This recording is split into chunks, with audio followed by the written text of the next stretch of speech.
Good morning to all of you. मैं लक्ष्मीनारायण गुप्ता आज के इस वीडियो में आपका हार्दिक स्वागत करता हूं। आज आप लोगों को बहुप्रतीक्षित जीएसटी के क्वेश्चन बताने जा रहा हूं कि जीएसटी में इस वर्ष कौन कौन से ऐसे क्वेश्चन जो संभावित है जो आपके एग्जामिनेशन में आना है। ठीक है। इसमें समय समय पर हम कुछ वीडियो भी अपलोड करते जाएंगे, उसको आप अच्छे से देखिए और आपको इस जो क्वेश्चन को हल करने में बहुत मदद मिलेगा।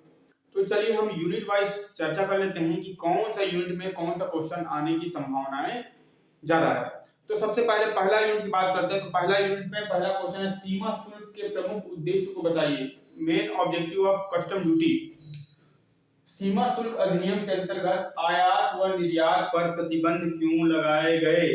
सीमा शुल्क जो है कस्टम ड्यूटी के जो रूल है उसमें एक इंपोर्ट और एक्सपोर्ट में क्यों बैन किया गया, उसके बारे में बताने के लिए आपको कहा गया है।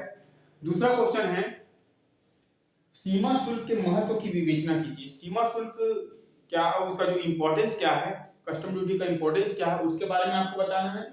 इसके प्रतिकूल प्रभाव बताना है, इसका जो बैड इफेक्ट जिसको बोलते हैं, है ना, निगेटिव इफेक्ट क्या है उसको बताना है।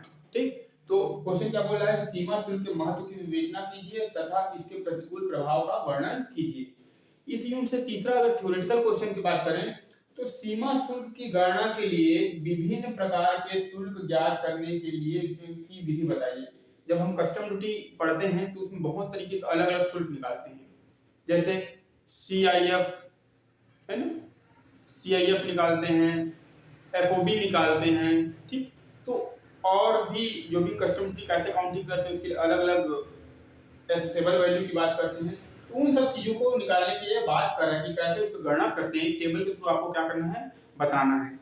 इसके बाद दूसरा यूनिट की बात करते हैं। तो दूसरे यूनिट में छत्तीसगढ़ आबकारी अधिनियम के संक्षिप्त इतिहास एवं उद्देश्यों का वर्णन कीजिए। जो छत्तीसगढ़ आबकारी शुल्क यानी excise duty, Chhattisgarh excise duty है, उसका इतिहास बताना है। जैसे कि आपको ज्ञात होगा कि मध्य प्रदेश से कर करके अलग हुआ है, तो वो जो है सारा सारा जो नियम मध्य प्रदेश का था वो नियम यहाँ पे छत्तीसगढ़ में लागू हो गया। तो उसी के बारे में बताना है कि संक्षिप्त इतिहास क्या है और इसके क्या उद्देश्य है, यानी जो एक्साइज ड्यूटी लगाते हैं उसका ऑब्जेक्टिव क्या है उसको बताना है।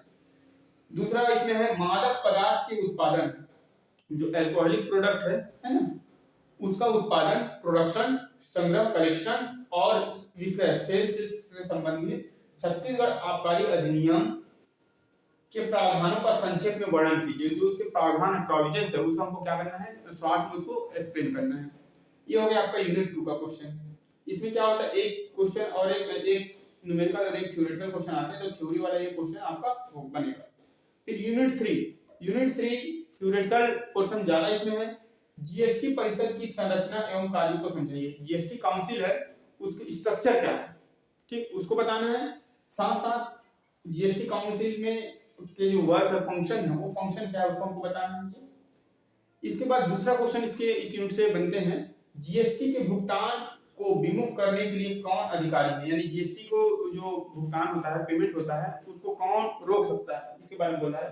किन परिस्थितियों के अधीन ऐसी विमुक्तियां लागू किया जा सकता है, कौन कौन से कंडीशन जिसमें हम एग्जम्पशन को क्या करते हैं, लागू कर सकते हैं, एग्जम्पशन को एप्लीकेबल कर सकते हैं। तो यही बता रहे हैं कि क्वेश्चन क्या बोल रहा है कि जीएसटी के भुगतान को विमुख करने की कौन अधिकारी है, कौन इसको छोड़ सकते हैं, एग्जम्प्ट करवा सकते हैं, और किन परिस्थितियों में अधीन ऐसे विमुक्तियां लागू की जा सकती है।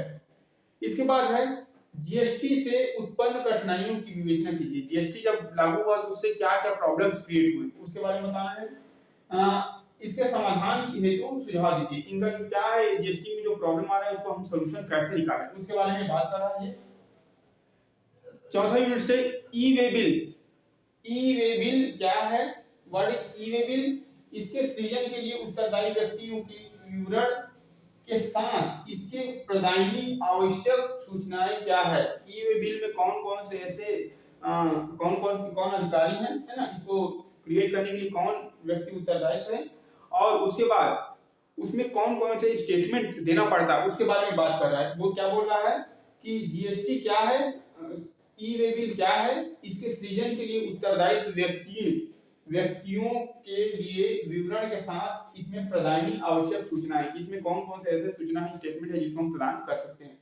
इसके बाद अगला है जीएसटी क्या है, इसके लाभ का वर्णन कीजिए। What is GST and explain it's advantage. Third question है जीएसटी अधिनियम में किन पूर्तिकर्ताओं के लिए पंजीयन अनिवार्य है। कौन कौन से सप्लायर है जीएसटी अधिनियम में, जीएसटी एक्ट में, जो जिसको हम सप्लायर को रजिस्टर्ड करना पड़ेगा। पंजीयन विधि बताइए, और हम पंजीयन जो रजिस्ट्रेशन का प्रोसेस क्या है, और पंजीयन को कब रद्द कर सकते हैं, जो रजिस्ट्रेशन है उसको कैंसिल हम कब कर सकते हैं। तो ये आपका क्वेश्चन है। इसके बाद अगला यूनिट 4 यूनिट, 4 यूनिट तक हो गया। 5th यूनिट में जीएसटी विधान के अंतर्गत विभिन्न निर्धारित विवरणियों यानी रिटर्न क्या है। अलग अलग जीएसटी रिटर्न जो है, GSTR1, GSTR2, ये सब क्या है ना। जीएसटी विधान के अंतर्गत विभिन्न निर्धारित विवरणियां क्या है, उसके बारे में हमको बताना है। दूसरा, बाह्य कर योग्य पूर्तियां, जो हम आउटसाइडर जो टैक्सेबल सप्लाई की बात करते हैं, विवरण प्रस्तुत करने के लिए कौन अपेक्षित है, किसको हम, जो बाहरी अगर आउटसाइडर सप्लायर है तो उसको वो जो है कौन उसको स्टेटमेंट देगा, और जीएसटीआर 1 में कौन सा विवरण तैयार किया जाता है, जीएसटीआर 1 में कौन सा विवरण तैयार किया जाता है। तो ये आपका कुछ जीएसटी के प्रॉपर क्वेश्चन हैं। अगर इन प्रश्नों को अगर आप अच्छे से तैयारी करके जाते हैं तो बहुत ही मैं श्योर के साथ कह सकता हूँ कि आपका पेपर बहुत ही अच्छा जाएगा। समय समय पर अलग अलग चीजों के लिए हम कोशिश कर रहे हैं कि इसमें अलग अलग क्वेश्चन का अलग अलग वीडियो भी जारी कर दें, ताकि आपको उस क्वेश्चन को बनाने में कोई दिक्कतें ना आए। आपको ये वीडियो कैसा लगा ये हमें कमेंट करके बताइए, और अपने सुझाव को भी आप हमारे कमेंट बॉक्स में डाल सकते हैं। हमारे वीडियो को ज़्यादा से ज़्यादा शेयर करिए, लाइक करिए, कमेंट करिए। धन्यवाद।